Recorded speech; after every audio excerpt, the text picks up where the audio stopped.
করিমপুরের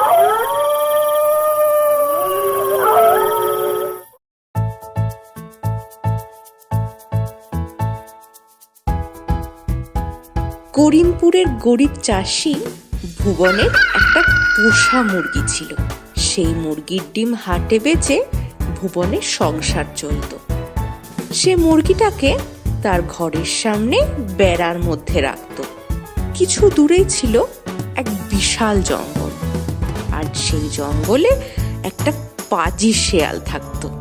সে অনেক চেষ্টা করেও বেড়ার ভিতরে ঢুকতে পারত না। তাই সে বিশেষ মতলবে ভুবনের মুরগির সাথে বেশ বন্ধুত্ব পাতিয়ে ফেলেছিল।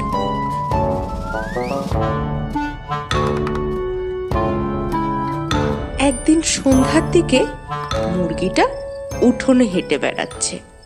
এমন সময় শেয়াল এসে বলল, কি হ্যাঁ মুরগি বন্ধু, কি করছো? খাওয়া দাওয়া হলো? আরে শেয়াল ভাই যে, এই সন্ধ্যের দিকে একটু হাঁটাহাঁটি করছি আর কি। তুমি এদিকে কি করতে?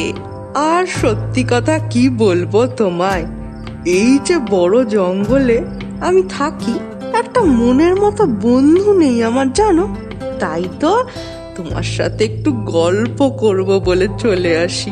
আর আর এই যে তোমার মধুর গলার স্বর, আমি তো সকাল সকাল তোমার ডাকে ঘুম থেকে উঠি। তুমি একটু বেশি প্রশংসা করো শেয়াল ভাই। কই আর তো কেউ এরম বলে না। সেই তো ব্যাপার গো, সবার প্রশংসা করার মতো মন থাকে না। এই যে আমি ভাবি, তো তুমি যদি আমাদের সঙ্গে জঙ্গলে থাকতে কত ভালো হতো। তোমার মিষ্টি মধুর ডাকে সকালের ঘুম ভাঙতো। কি যে তুমি এই বন্দি হয়ে থাকো না, দূর। কি যে বলো, মালিক আমার বড্ড ভালো মানুষ। আমি ডিম দিই রোজ, আর মালিক আমায় পেট ভরে খেতে দেন। আমি বন্দি কই, আমি তো ভালোই আছি। সে কি, তুমি তোমার ছানাদের বিক্রি করো? সেটা তুমি আবার গর্ব করে বলছো? ছি ছি বন্ধু, ছি। কিন্তু শিয়াল ভাই, এটাই তো নিয়ম। আমায় মালিক পোষেন, তাই আমাকে তাকে ডিম দিই। এতে খারাপ কি আছে? কি বলছো তুমি বন্ধু? তুমি একজন মা হয়ে নিজের সন্তানদেরকে বেঁচে দিচ্ছ, আবার বলছো কি ভুলেতে?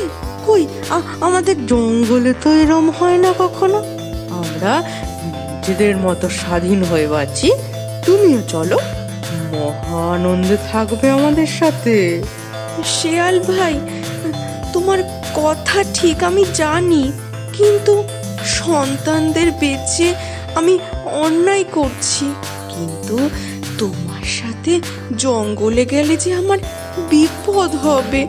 সবাই কি ওখানে তোমার মতো ভালো বলো? যদি আমায় মেরে ফেলে? দুঃখ দিলে বন্ধু, তোমার শিয়াল বন্ধু থাকতে অন্য কেউ তোমায় খাবে? মানে মানে আমি তোমায় রক্ষা করব। তুমি বেরিয়ে এসো, এই বেড়ার ফাঁক দিয়ে বেরিয়ে এসো। চলো আমার সাথে জঙ্গলে, তারপর দেখবে জীবন কাকে বলে। এই শুনে মুরগি বেড়ার ফাঁক দিয়ে বেরিয়ে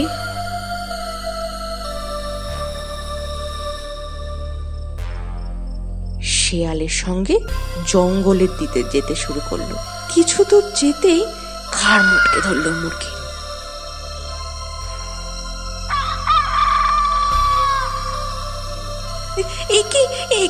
একি শিয়াল ভাই, তুমি কি করছো? অনেক বোকা দেখেছি, তোমার মতো বোকা দেখিনি এর পরের জন্মে। কারণ মিষ্টি কথাতে বিশ্বাস করো না। বলে শিয়াল মুরগিটাকে সাবার করে ফেললো, আর মুরগিও নিজের বোকামির শাস্তি পেল।